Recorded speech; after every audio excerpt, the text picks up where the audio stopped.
Well, hi everybody. This is Amy, and before we get too far into the details about signposts, Megan and I thought it would be important to talk about what signposts are exactly and why they're important. And so that's the purpose of this video.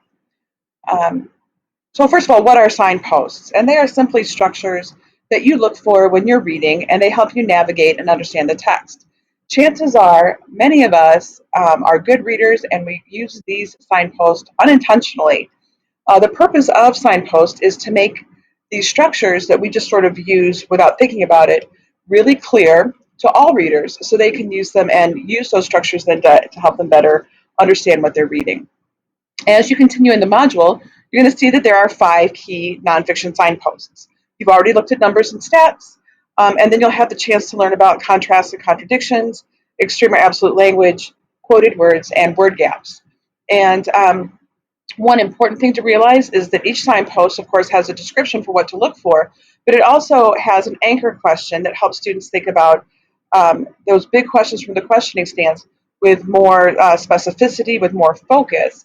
And so that's one reason that the questioning stance is so foundational. Hopefully, by the time you've established the questioning stance, most kids start to automatically think about what questions they have about the text as they read.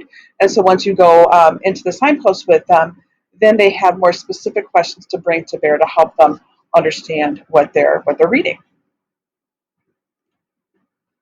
So that's what signposts are, but why should we use them? And a basic reason, number one, is all students need tools to actively and independently read challenging text.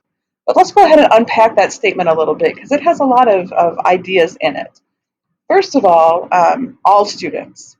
I think sometimes with our struggling readers, we tend to shy away from giving them harder texts.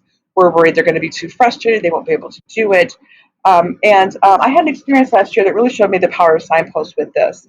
One of the quirks of middle school scheduling is that you get, in social studies, kids wide range of abilities. So in my third hour class, I had a student who was reading at a second grade level.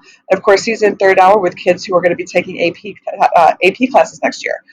And so it was always kind of a struggle about what to do for him. But it was really powerful because once we made sure he knew he could decode the words, in the passages, and he understood what they meant, he could use signposts to pull out the meaning. And he was really proud of himself that he could do that, that he was able to read what the other kids read, because of course they know when we pass out easier passages to kids. And so it was pretty powerful for me to see how it really supported all students. The strong readers just get better, but the struggling readers really can use these to hang on. Then the next key word in the statement is actively. In order to truly and deeply comprehend text, students have to think about it. Now, that may be sort of evident to us, but it's not entirely clear to them. I mean, how many times you've had kids say, well, I read it, and you ask them a question, well, did you understand it? Well, no, but I read it. So this idea of you have to think about it, you have to really kind of work to understand it is going to be important, and it really does. Signposts help kids with that. It helps them to figure out what they should be thinking about. And they also help kind of discourage that search and destroy reading where the kids are just looking for the answer in the text and they just want to be able to pull it like word for word. Because when you have the questions that accompany either the questioning stance or the signpost, they can't do that. They're going to have to think. They're going to have to maybe infer a little bit.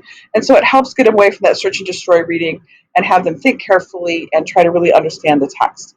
And as they do that more and more, they're going to become independent, which of course is the goal, because we want them to be able to independently read challenging texts. If we're having them do inquiry, research, even if it's just reading a textbook to pull out information, we want them to be more and more independent with those ideas. So how do we get kids to be independent? Well, signposts help here too because they provide that in-between support. Many of us, I think, are familiar with the teacher-directed end of things here, where we have a reading. We want to make sure kids what they need to out of the reading, so we design all the questions. And again, I think that leads to kids being sort of guided to see what's important almost too much because they're waiting to find the answer to the question to decide what's important. On the other extreme, we've got student-directed reading, where we kind of give students a text and say, so here's our big discussion question. You need to read this text to be able to contribute. And sometimes that's too big of a jump for some of our kids, right? Because they're waiting for us to tell them what's important back in teacher-directed. And so when we use signposts, kids are supported. It gives them that sense of direction and tells them what they could be looking for, questions to be considering, but it doesn't tell them how to think and it doesn't tell them exactly what to do. And so they're a great in between kind of support to help kids become that more independent reader that we want them to become. And though it would certainly be faster and more efficient to simply tell kids what they need to know or to save them when the reading gets to be too hard and they're saying, well, I don't get it, I don't get it. We need to make sure that we just keep in mind the person who does the work does the learning. If we just tell kids what we think they need to know, obviously that learning doesn't stick. It doesn't develop that student who can be an independent thinker. And the world is full of people who would be happy to tell us what to think. So we really want to develop students who can be critical and independent thinkers. And the signposts help us do that. And that's one reason they're incredibly powerful. A second reason that we should use signposts goes along with what I was just saying. Students have to learn how to become critical readers. And when we use the questioning stance that we talked about in Module 1, and we give them the power of the signpost along with it, it really helps them to analyze what they're reading and be thoughtful about it, to evaluate it. And that's a powerful stance to take to be able to figure out what the author's purpose was. And what is the author's perspective? What's their agenda? What's their bias? What is the author trying to convince me of? Because Megan and I would tell you that we think about anything can be an argument. And so kind of trying to get a sense of the agenda behind what you're reading is just an important skill. It helps to kind of pull back the curtain of arguments, and they can analyze a writer's argument much more efficiently. It also provides models of argument for them, both really good models, and maybe not so good arguments, and that's going to help them develop their own argumentation skills. So this works on reading, but it can also help with thinking and writing as well.